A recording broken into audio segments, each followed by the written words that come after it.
Hello, positive readers. It is Positive Writer here today with another video, and today I'm coming at you with a book chat, and this time it's for the book Subversion by Ruhi Parikh. I really love this book. I finished it like last week or something, and I truly am in love with it.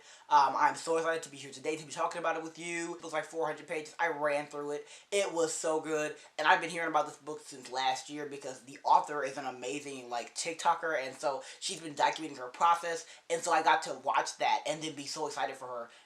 And then get the book. It's a special thing to me. I love holding it. It's such a beautiful book. Like, I mean, please, like, I look at the cover, and so without further ado, I really just want to get into what this book is about, my favorite things about it, and then at the end of the book, there are, like, discussion questions, you know, kind of as if you were, like, a teacher that was teaching this book in school, and, like, you wanted to prompt your students with questions about the story, and that is today what I want to bring to the table.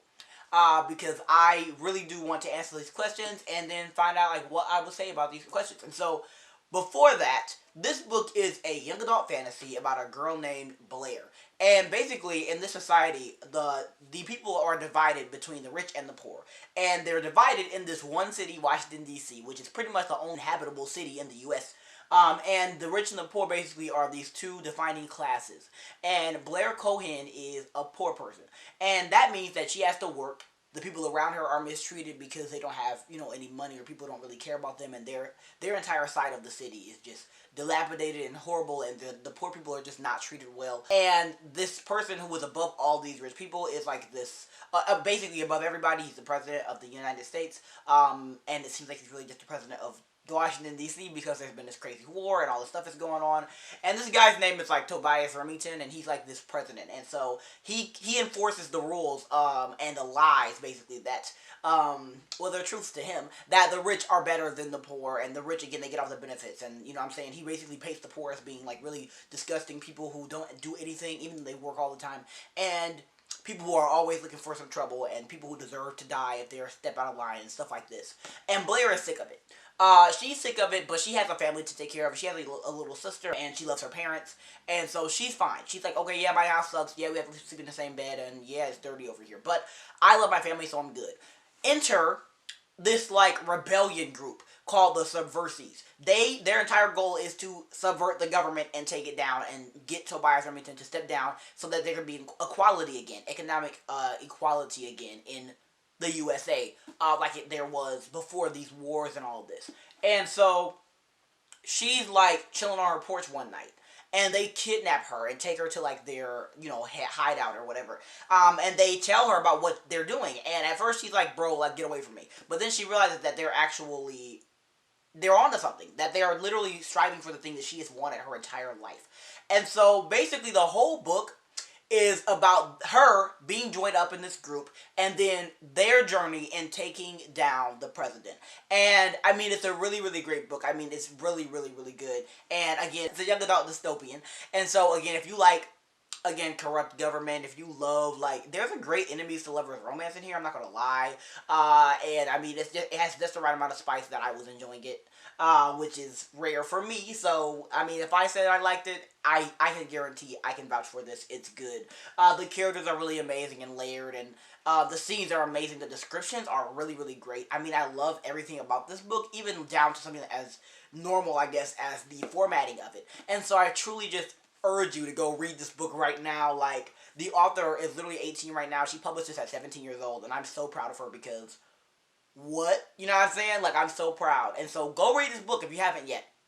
But without further ado, I need to talk about this book because the spoiler stuff is so much, like, so you just get into the book. It's so good, and I want to be here with y'all. I want to talk about that stuff.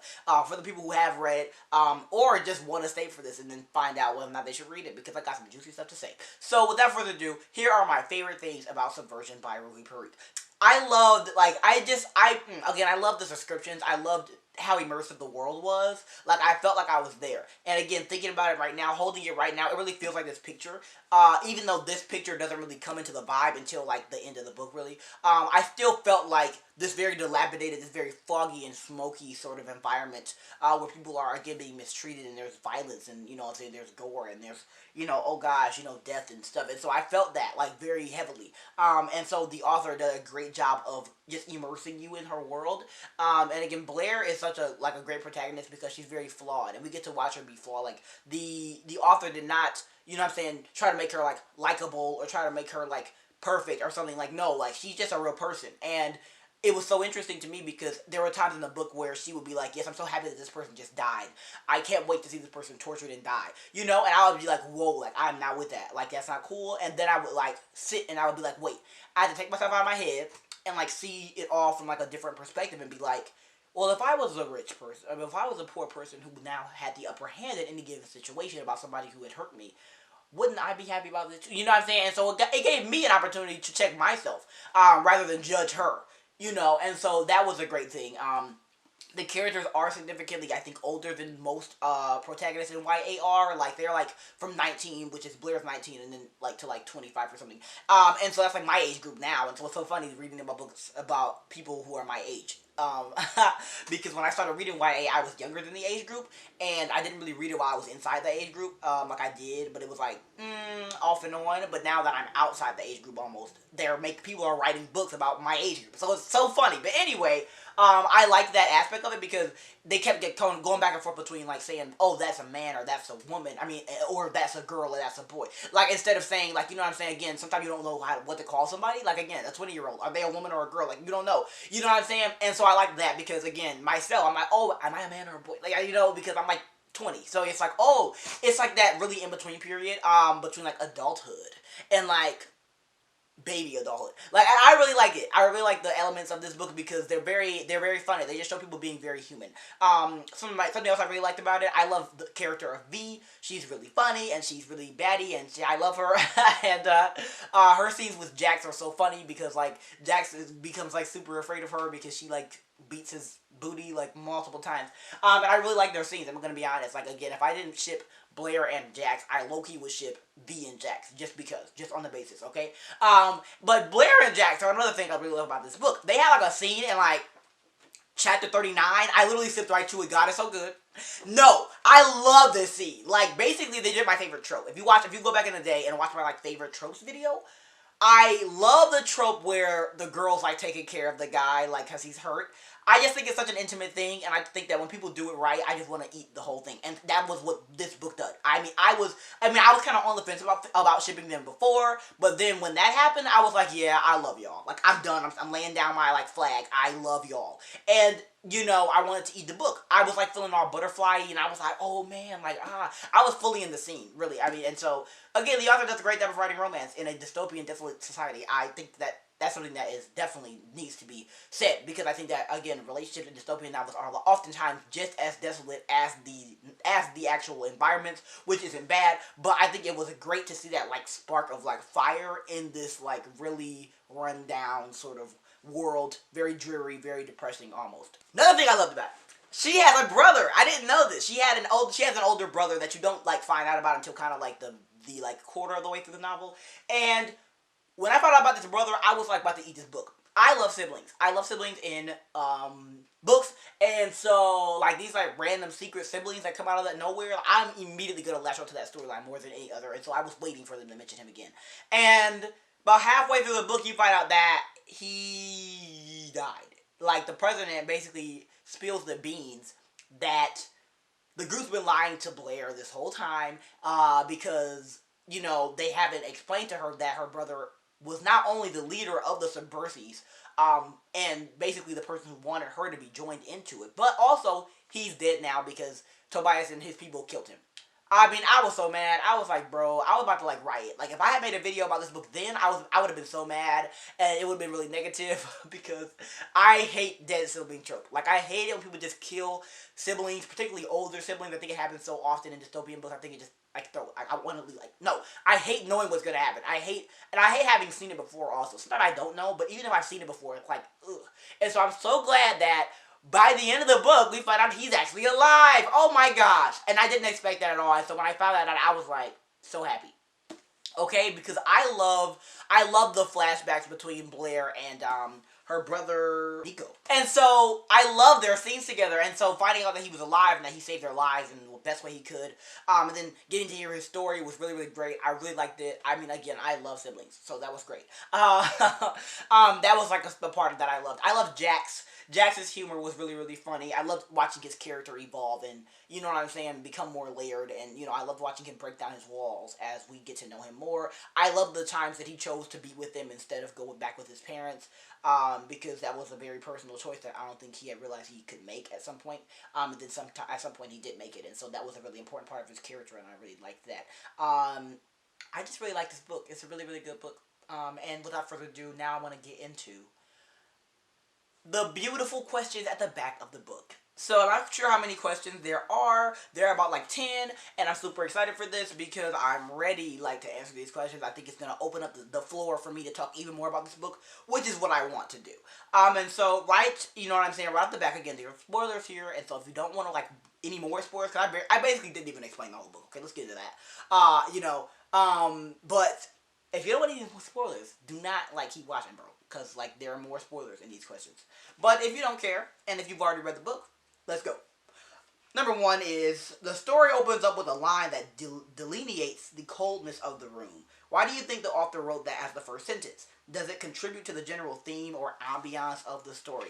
So let's go back and read the first word. I might have failed to say it, but I will say it now. This book had me hooked from day one. I was so entertained, and I just was, enjoying myself. Anytime I picked up this book, I was, flying through it, and so I had so much fun. And so this had to be, obviously the first sentence was amazing. And so the first sentence is, a cool breeze sifts into the dark and lanky room, making shivers run up my spine. And when I read books, I don't often think much about the first sentence until after I read it, because I'm too into the book. I'm too, I'm already to the next sentence and the next sentence. But I like that they asked about this question first, because so I do really feel like that the first line does a great job of opening up the story in a way that continues to be seen throughout the book. Again, the environment is very dank and cold, and they spend a lot of time in, dungeons and torture rooms and crazy things like this. And so, I think it does a really great job of opening that up, because even though her house is not in a lot of the book, it's the perfect opening to sort of just show the entire environment, particularly the environment that the poor people are living under. And so I just think that was great. Number 2 is, what are your thoughts about the main characters introduced in this novel? And since this is a series, how do you think that their personalities will grow or evolve in the other books? Well, I love the characters. I think they're really great. I'll tell you what I would like to see. I would like to see Blair become more remorseful. I would like her to become less desensitized from death and from blood and such, because I think that, again, when you're first given that voice, I think, especially in a war sort of society, in a society where people are being blatantly mistreated, which I would argue is ours, honestly, I understand fully that need for either revenge or that need to see somebody, to see justice dished out in a very violent manner, that want for that, I understand that very well.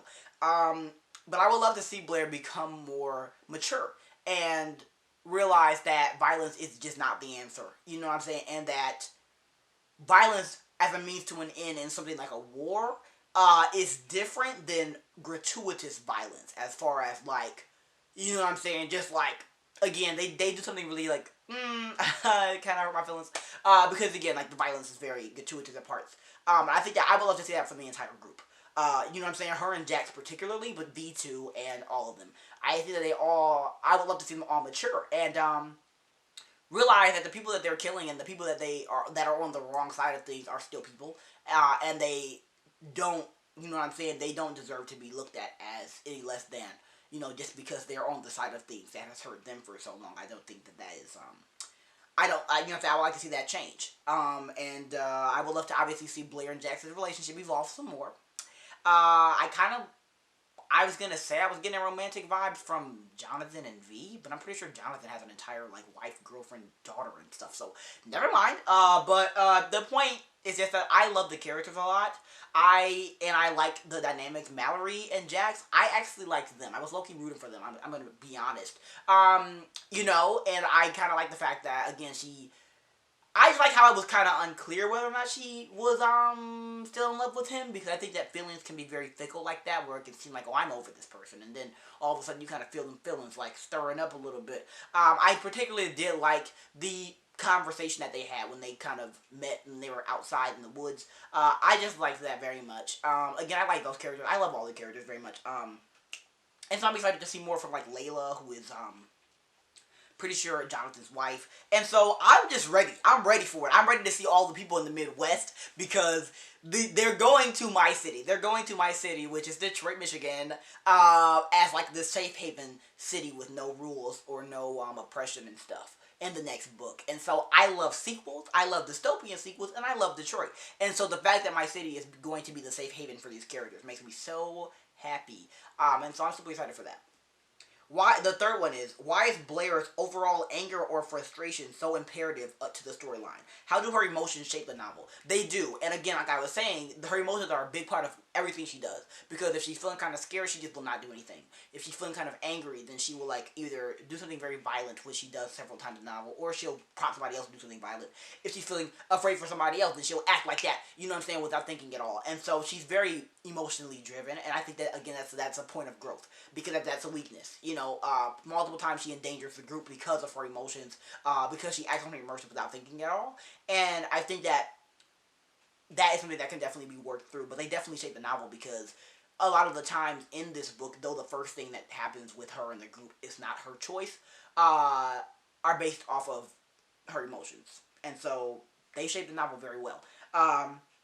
Number 4. What were the themes of this book? Like the main themes. How were those themes brought to life? Well, I think one of the themes of this book, I think, is, again,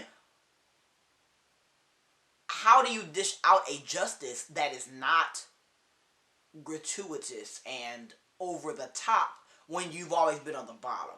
I think that's a good theme of this book, because, again, we see the mistreatment of the poor. We see the rich, you know, having complete misunderstandings and misconceptions about the about the poor, and we see the president and the things that he's trying to do, and we see that, and it's really horrible. But when you break the story down, it's about this group, it's about the subversives, and it's about them.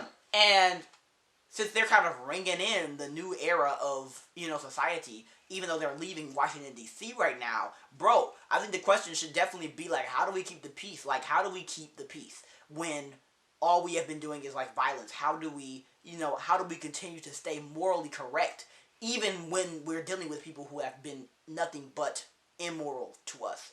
I think that's a big theme, and I think it comes to life in the way that we see them kind of fail at it in this book, because, again, they're unnecessarily violent a lot of the time with these people who have hurt them, and they kind of don't show any remorse about that thing. And I think that is a very relatable thing, but it's something that needs to change over time, because otherwise, again, that's going to become a problem, and they're just going to end up in a society where the same thing is happening. You know, they're going to just be exactly like Tobias was, and so it's like not cool.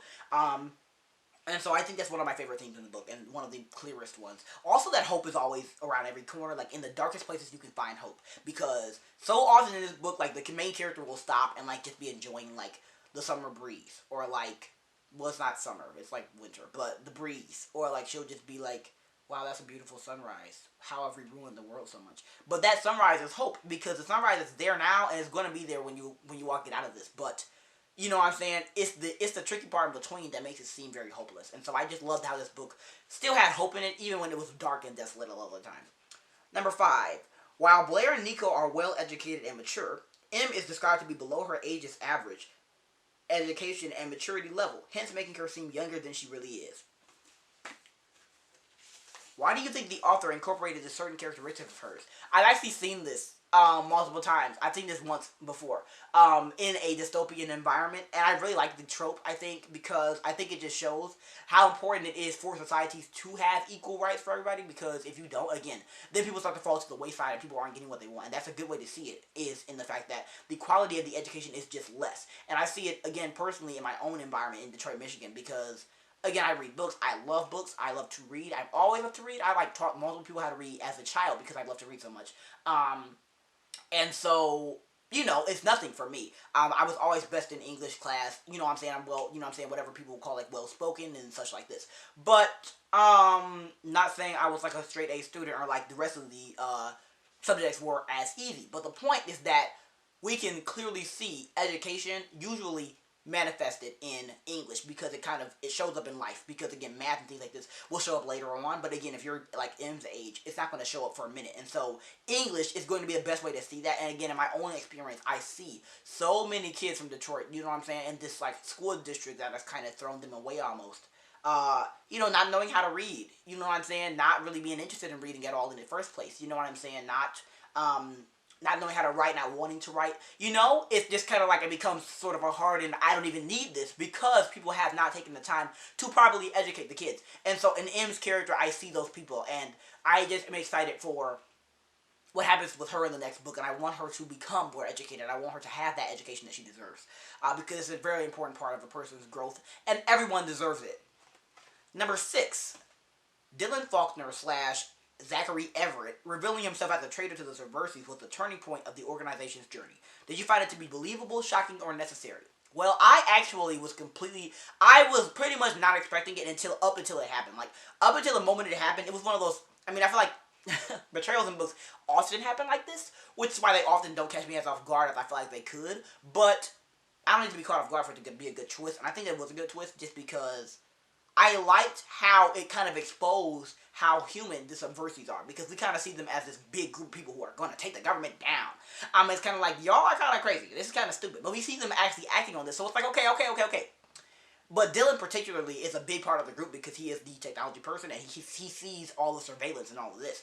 And so to have him be the person that's like, the double crosser, exposed just how kind of stupid the characters were acting, I guess, in bringing him in, because of the fact that, again, why would a poor person know how to use computers and such like this? And so it exposed how human, it exposed a crack in the armor that the Subversives has had as like a reputation, and I think that was a really important point, and I think that I would like to see more of those cracks, not necessarily that big or that hurtful to the group, but cracks that remind us that they're human, because I think that, again, when anybody's taking on this like crazy political like agenda thing, it can kind of just take away the humanness of them, because again, they're like going through and like killing everybody in sight and stuff like this, and so it's like, bro, who are y'all?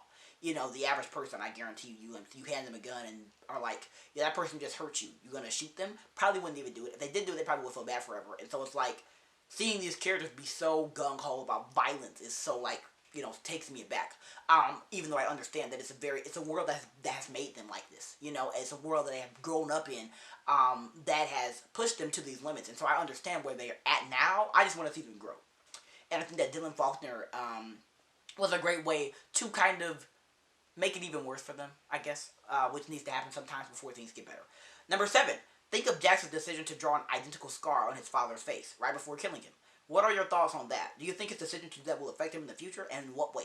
I was super happy to see this when I finished the book and read the questions, because I hated that scene. I really didn't like the scene where he like kills his father and again draws his scar and all of that. I understand the anger behind it. I understand the lack of remorse he has for his parents, but I also understand the fact that they are his parents, and I understand that sometimes we do stuff out of anger that we end up regretting later on and stuff like this, and I understand that everybody deserves remorse no matter what and all that, and so I was understanding of the scene, but I just didn't like being in it because it was super horrible, and everybody was like, and Blair was watching like, yes, finally he's getting what he deserves, and it's like, but again, I think that having this question in here hints to the fact that the author wants to show how that affects him later on, and I want to see that. I really want to see that, because again, I don't think there's any crime in letting a character do the hard thing or do the horrible thing. You know what I'm saying? Kill the person that hurt them. You know what I'm saying? Get revenge on that person that, took their loved one away. But I think that it is an opportunity for growth and should not end there, because again, if everybody out here was just killing people or hurting somebody or doing what the other person have done to them, you know, after they get the upper hand and all of that, we would have a chaotic world. Like, that would just be uninhabitable. The only reason why it works in this book is because it's already chaotic. And so again, I want to see that internal battle. That internal pain at doing that. Because it should affect him as a person. Number 8. Silence is mentioned frequently throughout the novel. What do you think of that? What do you think? Why do you think that is? How does that tie into the general ambience or environment of the book? I do agree. I think silence was a big tool used. I think sometimes they would just be talking and somebody would be like, shut up, and they'd be like, you know. And I think that silence is very important because, again, it's almost like, how could a world that's this chaotic and crazy and, you know, this oppressive be silent? And so, number 9, what is the main message of this story? What do you believe others can gain from this novel? Well, I think that the main message, again, is about, I think hope in dark places is a big one because, I think that the overall series has a theme that I kind of have seen manifesting in this book, but I think that the overall theme will probably be just that there's always hope. That even in the darkest, like, periods of life, of your own life, or the life of a society or a nation, there is always hope. And I think that this novel does a great job of showing that we can be the hope. You know, and I want to see more of that in book 2, of just the characters being each other's hope. You know, and seeking out hope and positivity in a world that is literally horrible. And we do start to see that from, especially V, I think, that she starts to become a lot more optimistic than pessimistic, and that makes me really happy, because, again, it's just important to see that, bruh. You know what I'm saying? Like, if you're fighting for change and stuff like this, it's not going to be easy, but that doesn't mean it's impossible. And number 10, judging by how the story ended, what do you think will happen next? Will their lives actually get better, or will they get worse? Well, I actually wrote this in my Goodreads review, and I was like, yo, well, basically, it's a book. It's a trilogy. Things have to get worse before they get better. It's the rules of trilogies. And especially a trilogy this brutal, especially a first book that is brutal and this good, I don't know what the second book's gonna be. I oftentimes read brutal second books before I go back and read the first book, and then the first book seems very, like, tame, compared to that first one, but I've read this one first now, and so it's like, this is crazy. And so, I guess I would like to see the second book step up a notch. I would like to see their lives getting worse in different ways. I think this book was very big on violence and very big on war and, you know, hand-to-hand combat and guns and such. I would love to see more of a political sort of, more subtle sort of, subversion going on. The next book is going to be called Conversion, by the way, which, again, that's very interesting to me. Like, conversion of what? You know, what is that? And so I'm very excited. Again, I told you they're going to Detroit in this next book, and Detroit is like the safe haven that a lot of the poor people have been living in for a minute, and it's like a thriving society. It's a beautiful city, and it's like, how are you gonna, you know, have a sequel in this beautiful environment? Like, you know what I'm saying? Like, again, where's the conflict gonna be? I don't know. But I like not knowing because it makes me more excited to read the book. And so, I think their lives are gonna be better for a minute. And I want them to be better for a minute. I want to watch the characters grow and be cozy with each other. And then I want it to get worse. And I want them to have to be forced to grow in those ways that I already talked about. And be forced to examine different parts of their world and their worldviews. And then choose how to act best on that, because, again, it's a hard thing to do, but I'm so proud of these characters because they actually decided to do something about it. And I think that when you're deciding to do anything, it can be a hit or a miss. Like, again, you're not going to do everything right, but the fact they are on the right track is important to me, and a big reason why I love this book. Again, please read this. If you stayed this whole time and straight up, like, haven't read this, I highly recommend you pick it up just so you see the stuff that I've been talking about in action. I love this author. I love the discussion questions. I am so excited for the sequel. And, I hope you are too. I'm going to see y'all later with another video. And I hope you enjoyed this. I post dystopian videos every Friday. And other stuff during the week, maybe. And until my next dystopian video or video period, I will see y'all later. God loves y'all. Give your life to Christ if you haven't yet. You know, just because it's a party over here. And I want y'all to join in with me. But I love y'all. And I'm going to see y'all later. Peace out.